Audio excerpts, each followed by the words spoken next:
Good morning guys এখন বাজে বেলা কটা হবে তাও তাও মনে হয় বেলা 11টা বেজে গেছে।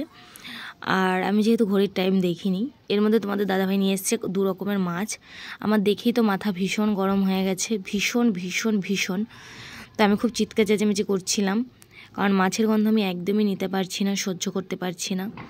তারপরে মা আসলো, মানে আমার শাশুড়ি মা আসলো, এসে বলল যে কই দেখি আমাকে একরকম মাছ দে, আর একরকম যেটা কালকে করবি সেটা তাহলে কালকে আমি ধুয়ে দেবো।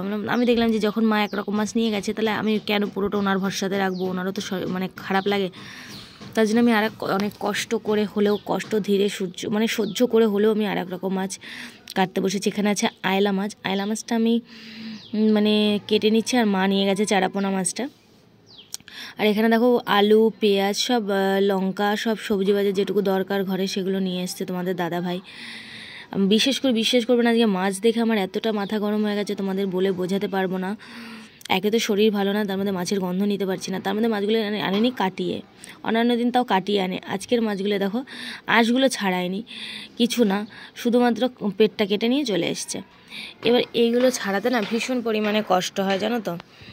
তখন মনে হয় কি এর থেকে গোটা মাছ আনলেই ভালো, কাটতে অতটা অসুবিধা হয় না। তো আজকে হচ্ছে চারাপোনা মাছ দিয়ে নতুন আলু দিয়ে ঝোল হবে, যেহেতু নতুন আলু নিয়ে এসেছে। তো নতুন আলু দেখলে বুঝতেই পারো যে পেছন দিয়ে ছাড়ালে এই খোসাটা উঠে যায়। আর নতুন আলু খেতে ভালো লাগে, বাট আমি কিন্তু 1 পিস আলুও খাবো না, কারণ আলুর দিকে একদম, যে মানুষটা আমি একটা টাইম আলু খেতে এতটা ভালোবাসতাম, সেই মানুষটার আমার আলুর প্রতি কোনো রকম নেশা নেই, কিচ্ছু নেই, বরং চলে এসেছে অরুচি। তো যাই হোক, অনেক সময় অনেক কিছুই মানুষের জীবনে আসে।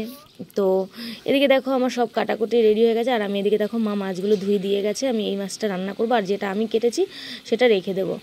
তবে হ্যাঁ, আমি কিন্তু চারাপোনা মাছের ঝোল একদমই খাবো না। আমি মানে কী যে খাবো সেটা তোমরা পুরোটাই দেখতে থাকো, তাহলে বুঝতে পারবে। এই নিয়ে তোমাদের দাদাভাইয়ের সাথে আমার প্রচণ্ড রাগারাগি হয়ে গেছে। তো চারাপোনা মাছের ঝোলটা করবো নতুন আলু দিয়ে, আর সাথে আছে আমাদের গাছের ধনেপাতা।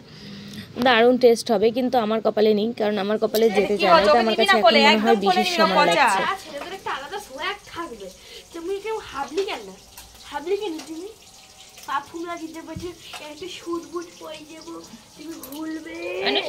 হাই করে দাও তো বাবা, হাই করে দাও তো। ভিআইপি কিচ্ছু খায় না, কিচ্ছু খায় না ভিআইপিটা।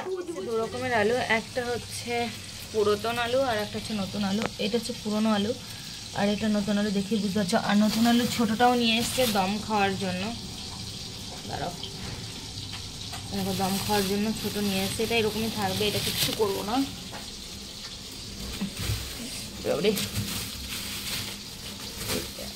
নতুন আলুর দম খাওয়ার জন্য এখানে আলুগুলো গুছিয়ে রেখেছি, পেঁয়াজটা গুছিয়ে রেখেছি ঝুড়িতে। তো দেখো ধনেপাতা দিয়ে আর আলু দিয়ে নতুন চারাপোনা মাছের ঝোল রেডি। আর এই যে দেখো 2 পিস মাছ ভেজেছি, 1 পিস দেবো আমার মাকে, মানে শাশুড়ি মাকে, আর 1 পিস খাবো আমি। একদমই খেতে পারছি না কিছু। তো তোমাদের দাদাভাই কী করলো, নুন আর লঙ্কা দিয়ে ভাতটা আমাকে ভালো করে মেখে দিল, বললো মাছের তেল নিতে হবে না, শুধু শুকনো শুকনো করে দুটো খাও। হ্যাঁ, মোটামুটি ভালো লাগলো। এবার খেয়ে দিয়ে একটুখানি রেস্ট নিতে গেছি, রেস্ট নিয়ে উঠেছি হচ্ছে সন্ধ্যেবেলা, তখন 5:30 বাজে। আর এদিকে মা নিয়েছিল পেয়ারা, যেহেতু পেয়ারাটা আর শশাটাই আমি একটু ভালো খাচ্ছি, তো পেয়ারাটা মানে ভালো লাগছে। বাট আজকের পেয়ারাটা না সেদিনকার মতো না, সেদিনটা হচ্ছে এখানে আমাদের পাশের বাড়ির একজনের গাছের, আর এটা হচ্ছে কেনা, অনেক দাম। মা 2টো বড় বড় সাইজের পেয়ারা নিয়ে দিয়েছে আমাকে। তো এই একটা পেয়ারা আজকে খেলাম, আর একটা পেয়ারা কালকে খাবো। কিন্তু এই পেয়ারাটার থেকেও ওই আগের দিনে গাছের পেয়ারাটা বেশি মানে টেস্ট ছিল। যাই হোক, পেয়ারা জিনিসটা আমার খুব ভালো লাগছে খেতে। তবে আজকে তোমাদের দাদাভাইয়ের উপর আমার ভীষণ পরিমাণে রাগ, যেটা বলে ভাষায় প্রকাশ করতে পারবো না। আমার কষ্টটা বোঝে না গো, একটুও বোঝে না। আসলে কি বলো তো, ও বোঝে না, আমি বলি ঠিকই রাগের মাথায় অনেক কিছুই, বাট এটা সত্যি যে ও ভালোর জন্যই এনেছিল। কারণ কদিন আগে যখন আমি সুস্থ ছিলাম তখন আমি বলেছিলাম যে আয়লা মাছ খাবো, চারাপোনা মাছের ঝোল ভালো লাগে শীতকাল, ধনেপাতা দিয়ে, নতুন আলুর দম খাবো, এইসব ভেবেছে বলে ও আজকে নিয়েছে। আমি বললাম আজকের শরীরটা আর কদিন আগের শরীরটা আমার আকাশ পাতাল তফাৎ। তো যাই হোক, সেদিন কালকে ব্লগটা আমার ওই পর্যন্তই হলো। আর এদিকে দেখো পরের দিন সকালবেলা তোমাদের দাদাভাই ব্ল্যাঙ্কেটটা রোদে দিচ্ছে, আমি আর আজকে পারিনি দিতে। আর এদিকে আমি করছিলাম গোলা রুটি, মিষ্টি গোলা রুটি করেছিলাম, সেটা তোমাদের দাদাভাইয়ের মা পোষণা খেয়েছে। আর এখানে ঝাল গোলা রুটি করছি আমার জন্য, শাশুড়ি মায়ের জন্য। আর এদিকে নতুন আলুর দম বসিয়ে দিয়েছি সিদ্ধ প্রেসারে। তো আজকে হবে হচ্ছে নতুন আলুর দম। এবার দেখি, জানি না কতটা কি রান্না করতে পারবো। তো গাইস, আমিও এই যে গোলা রুটি খেয়েছি, এখানে প্লেটটা রয়েছে। আর আজকের ব্লগটা আমি এখানেই এন্ড করব, কারণ এরপরে নেক্সট ব্লগটা আবার এরপর থেকে শুরু হবে। তো কেমন লাগলো ব্লগটা জানিও। তোমাদের প্রথমেই বলেছি আমি খুব ধৈর্য সহকারে ভিডিও করতে পারছি না, শরীর একদম ভালো না। অলরেডি বেলা 12টা বাজতে চলেছে। সকালবেলা তোমাদের দাদাভাই মাথায় তেল দিয়ে দিয়েছে, মাম্পুসোনার চুল বেঁধে দিয়েছে। এবারে যাবো স্নান করতে, স্নান করে এসে আবার রোদে বসবো, কারণ শরীর খুবই খারাপ।